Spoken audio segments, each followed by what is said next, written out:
Buletin Didik 20 Februari bersama saya, Syafri Izan Wahab. Assalamualaikum dan salam sejahtera.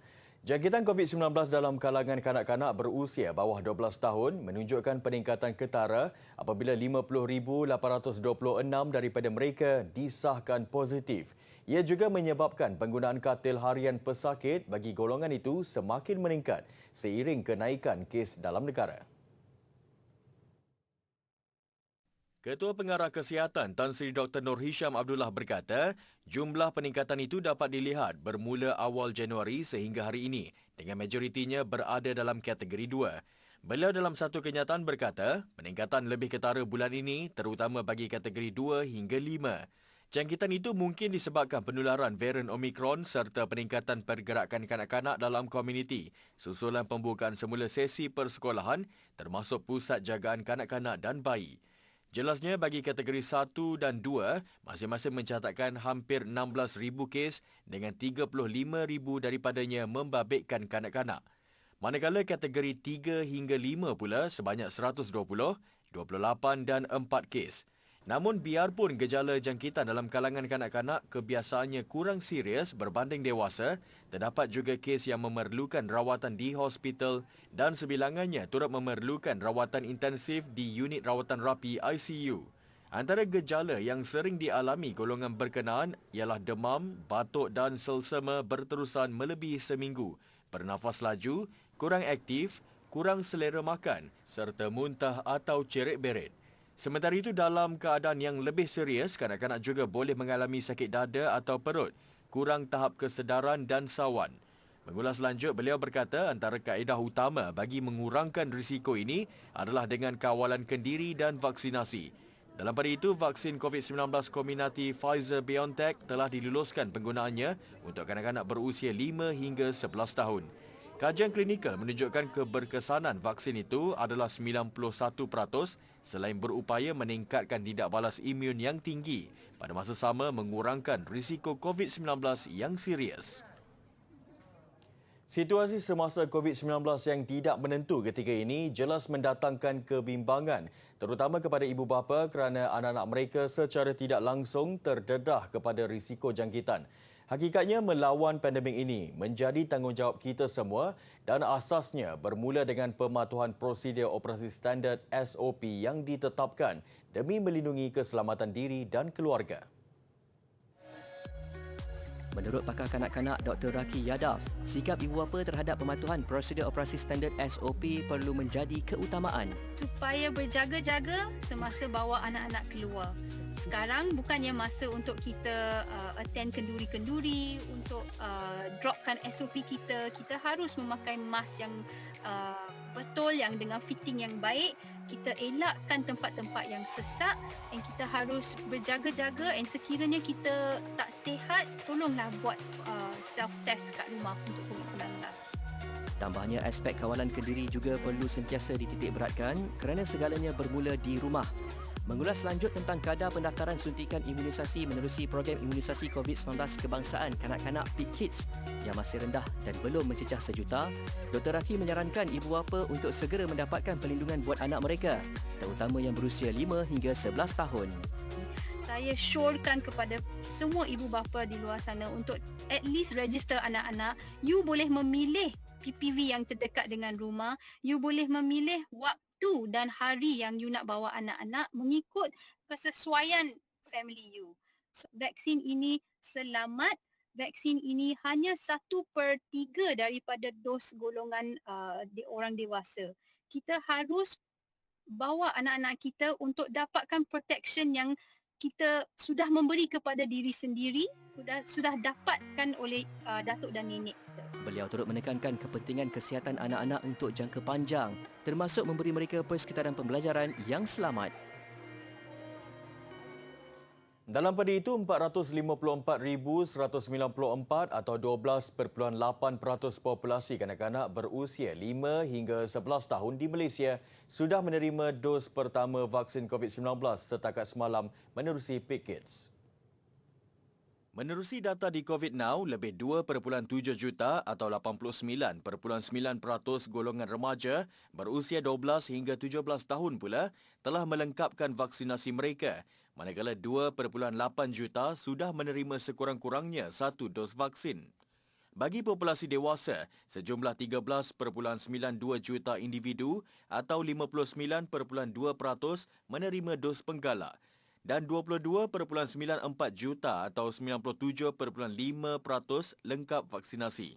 Semalam sahaja, sebanyak 151,156 dos suntikan vaksin diberikan, membabitkan 72,991 suntikan dos pertama.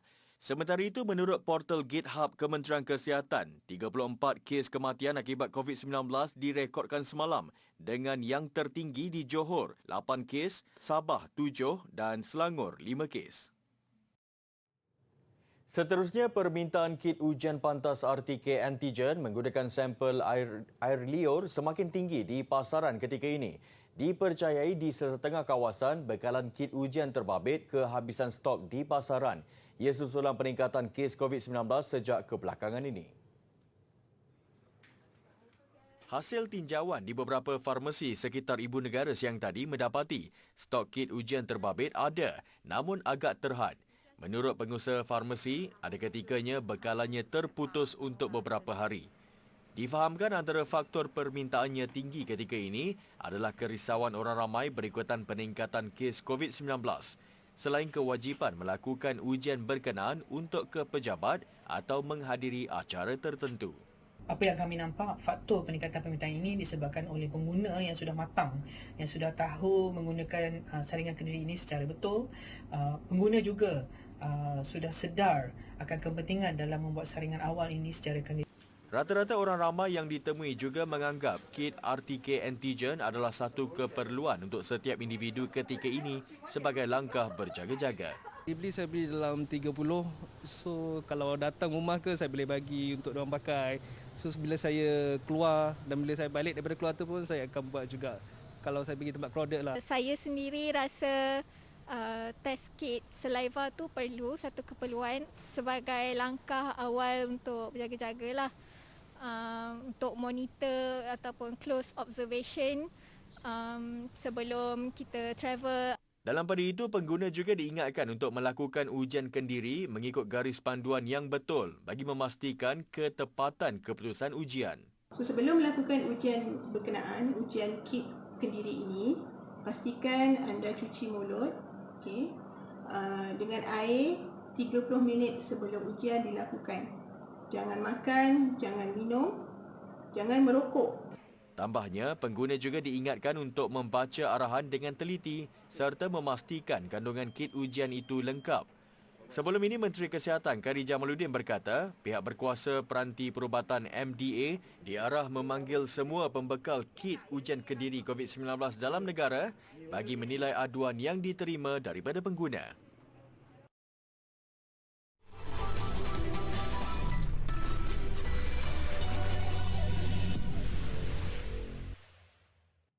Bukan sekadar not do re mi fa sol la ti do, pembelajaran alat muzik recorder tidak lagi membosankan.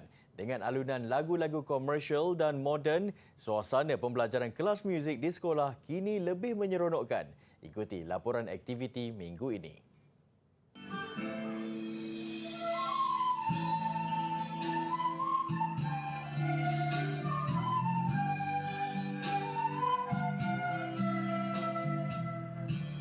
Popular di media sosial, sekumpulan murid memainkan lagu-lagu terkini menggunakan recorder. Antara lagu yang dimainkan, Malam Semakin Dingin dari kumpulan Spin, Permata Untuk Isteri dari kumpulan Kopratasa dan Sejati dari kumpulan Wings. Di bawah bimbingan Cikgu Kamarul Syahril Kamaruddin, muzik itu dialunkan oleh 36 murid dari kelas 6 progresif SK Senawang Negeri Sembilan. Kemampuan mereka memainkan lagu-lagu komersial dan malar segar sehingga lagu moden berbanding lagu-lagu tipikal yang sering diajar mengikut silibus mendapat pujian ramai.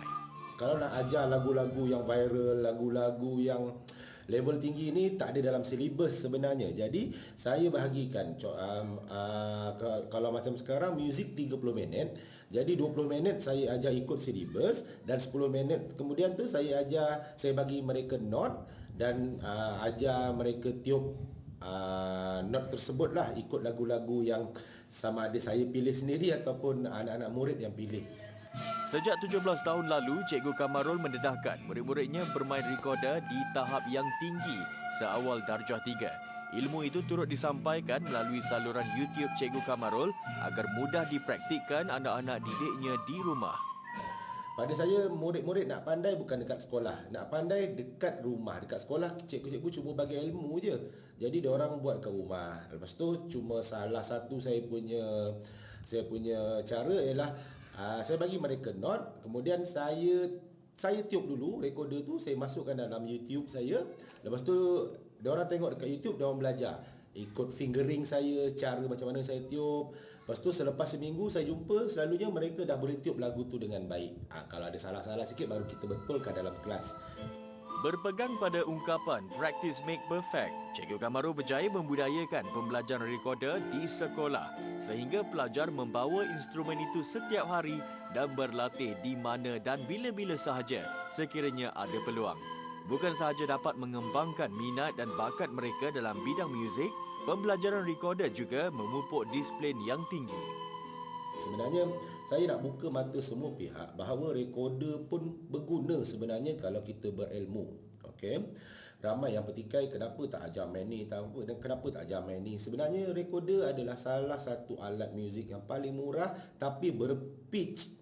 Okey. RM10 ataupun RM6 dah boleh dapat. Betul dia ringan, senang dibawa ke sekolah bila-bila masa. Sebab saya pegang satu prinsip pendidikan adalah untuk semua. Jadi dengan rekorder ni, semua murid tanpa mengira latar belakang boleh belajar main muzik. Amanah Ikhtiar Malaysia AIM membawa keceriaan kepada hampir 15,000 anak-anak usahawan AIM dengan membekalkan kelengkapan sekolah menjelang sesi persekolahan baharu bulan depan. Pengarah urusannya Muhammad Syamir Abdul Aziz berkata, sumbangan itu dapat mengurangkan beban usahawan AIM yang terjejas perniagaan ketika Perintah Kawalan Pergerakan yang dilaksanakan sebelum ini. Program pertama bantuan kembali ke sekolah berlangsung di Tasik Gelugor, Pulau Pinang siang tadi. Turut hadir pengerusi AIM Datuk Syahabuddin Yahya dan Ketua Pegawai Operasi Media Prima Omnia Muhammad Effendi Omar. 1,000 anak-anak usahawan AIM di Pulau Pinang menerima barang keperluan sekolah yang lengkap dalam majlis yang diadakan dengan pematuhan prosedur operasi standard yang ketat. Jadi kita bekalkan dengan anak-anak sahabat ni baju seragam lengkap termasuk alatan persekolahan.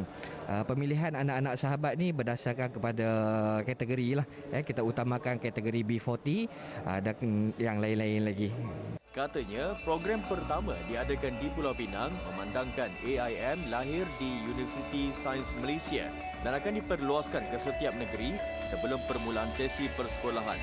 Difahamkan di setiap negeri sekurang-kurangnya 1,000 anak sahabat usahawan AIM yang dikenal pasti akan menerima sumbangan. Memang sangat diperlukan memandangkan sekarang kos bahan semua nak naik kan.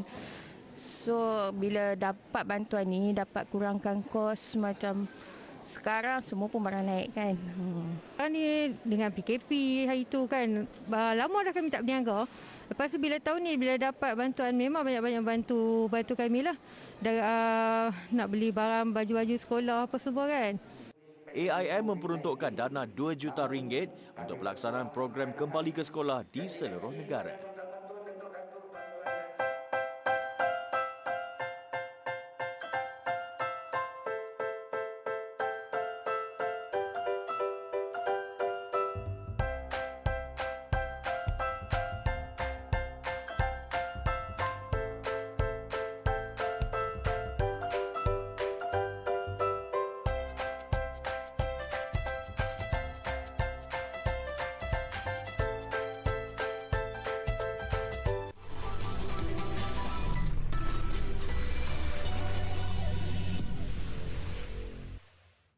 Pentas akhir anugerah juara lagu AJL ke-36 yang bakal berlangsung bulan depan kembali hangat dengan kehadiran penonton. Walaupun terhad kepada 200 penonton secara fizikal, usaha itu bagi menaikkan semangat peserta finalis menjiwai lagu mereka. Menurut Ketua Pegawai Eksekutif Rangkaian Televisyen Media Prima MPTN, Datuk Khairul Anwar Saleh, peserta, penonton dan media akan disaring tahap kesihatan. Ia bagi memastikan keselamatan semua pihak pada hari berkenaan terjamin sekaligus dapat melancarkan persembahan. Kita perlukan penonton untuk AJL kerana kalau tak tanpa penonton di AJL macam tahun lalu saya rasa macam kesian dengan peserta dan yang membuat persembahan kerana mereka peserta memerlukan penonton untuk dapatkan energi itu. Dan saya sungguh rasa terkilan tahun lalu kerana kita tidak dibenarkan ada penonton. Jadi tahun ini kita benarkan penonton tapi limited. Dan kita benarkan ada beberapa fan club untuk numbers of penonton dari fan club, insya-Allah. AJL kali ini bakal dikendalikan 4 hos berpengalaman, Alif Sata, Nabila Huda, Sean Lee dan Sisi Iman. Membawa konsep spektrum warna melambangkan tenaga muzik, tema itu menggambarkan aura generasi kini yang sentiasa berani mencuba sesuatu yang baharu. 12 lagu bakal berentap merebut gelaran juara pada 6 Mac depan jam 9 malam secara langsung dari Dewan Merdeka, Pusat Dagangan Dunia, Kuala Lumpur. Filem baharu idola muda Tom Holland dilihat mampu menguasai box office Amerika Syarikat pada tayangan pertama hujung minggunya. Uncharted yang telah mengutip $15.4 juta pada hari Jumaat dijangka meraih $45 juta sebaik cuti hujung minggu panjang berakhir esok. Uncharted disifatkan sebagai ujian buat pengaruh Holland dalam dunia perfilman, memandangkan penampilannya terlalu sinonim dengan watak Spider-Man. Ia juga dikira filem pertama Holland di luar dunia Marvel. Justru jangkaan $45 juta itu disifatkan cukup bermakna meskipun masih perlu bergantung kepada tayangan luar negara untuk pulangan modal besar $120 juta. Uncharted mengisahkan pengembaraan seorang pencari harta karun bernama Nathan Drake.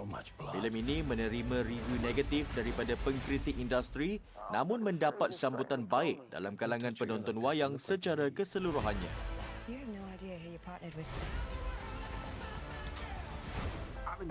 Tiga jirim yang kita biasa dengar adalah pepejal, cecair dan juga gas. Jadi sebenarnya gas boleh dibahagikan kepada dua lagi, iaitu gas yang dipanaskan dan gas yang disejukkan.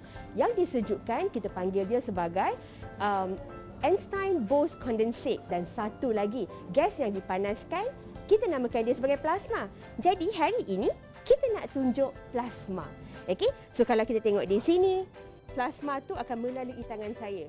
Plasma adalah gas yang dipanaskan. Selain daripada itu, dia mempunyai elektron-elektron yang terlepas daripada molekulnya. Kalau elektron terlepas, kenapa? Jadi kita nak tengok eksperimen ni. Okey, jadi bila saya letakkan lampu Kalimantan di tiub plasma, lihat bagaimana elektron melalui tiub ini dan menyalakan lampu. Jadi kalau kita asingkan, dah tak menyala lagi. Dan kita kembali ke sini, lihat bagaimana lampu Kalimantan boleh menyala. Dan satu lagi, mesti tahu manusia yang terdiri daripada 70% air adalah konduktor yang bagus.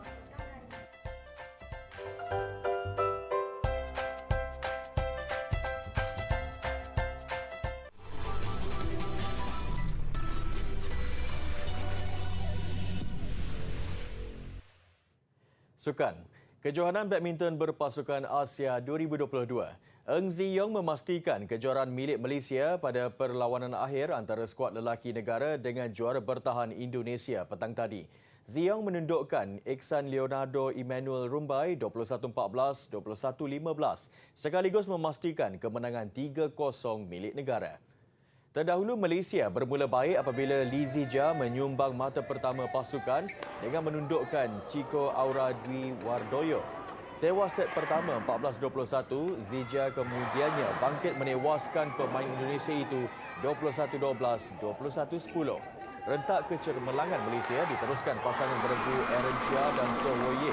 Dalam perlawanan penuh mendebarkan selama hampir sejam, mereka menundukkan Leo Rolly Karnando dan Daniel Martin 17-21, 21-13, 21-18.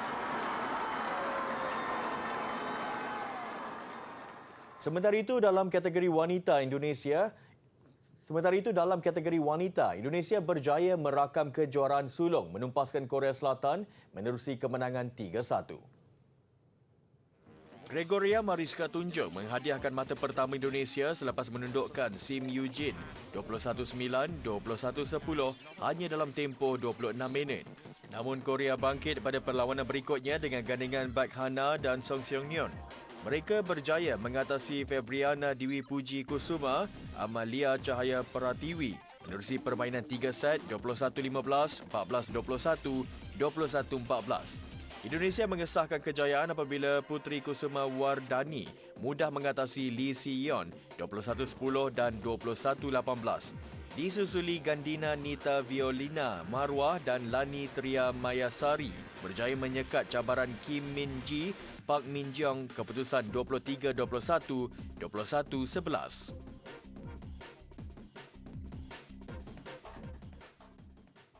Nasib malang Singapura di kejuaraan bawah 23 tahun AFF di Kemboja berterusan. Beraksi di perlawanan terakhir kumpulan C dengan hanya mempunyai 14 pemain akibat COVID-19, mereka menjadi mangsa Vietnam 0-7 sekaligus kekalahan terbesar kempen setakat ini. Skuad kendalian Muhammad Nazri Nasir turun dengan keadaan timpang dari perlawanan pertama lagi ketika menentang Thailand. Keadaan bertambah buruk apabila hanya mampu menyenaraikan 11 pemain mula dan 3 pemain simpanan ketika melawan Vietnam. Jaringan mula terhasil seawal minit ketiga menerusi penyudah Nguyen Van Tung yang meletakkan Vietnam di depan. Selang 30 minit, kedudukan berubah 2-0 hasil gol Din Juan Tien. Benteng Singapura roboh lagi dalam jarak 4 minit menerusi gol kedua peribadi Van Tung. Vietnam terus mendapat kelebihan apabila lawan terpaksa beraksi dengan 10 pemain sahaja selepas Jordan Emavi dilayangkan kad kuning kedua dan diperintah keluar padang. Keadaan itu nyata menyukarkan Singapura mempertahankan gawang, menyebabkan mereka bolos 4 lagi gol. Menerusi Dun Quang No, minit ke-56 disusuli penyudah Nguyen Ngoc Tan 11 minit selepas itu. Nguyen Tan Koi menambah derita skuad Singa dengan jaringan ke-6 minit ke-89 dan Vietnam melengkapkan kemenangan besar 7-0 menerusi Vu Tien Long pada masa kecederaan untuk terus menduduki tangga teratas kumpulan C. Lebih 1,000 orang menyertai acara larian di sepanjang Festival Lampu di Denmark. Paparannya mengakhiri Buletin Didik. Saya Syafri Izan Wahab, salam hormat dan kita jumpa lagi. Assalamualaikum.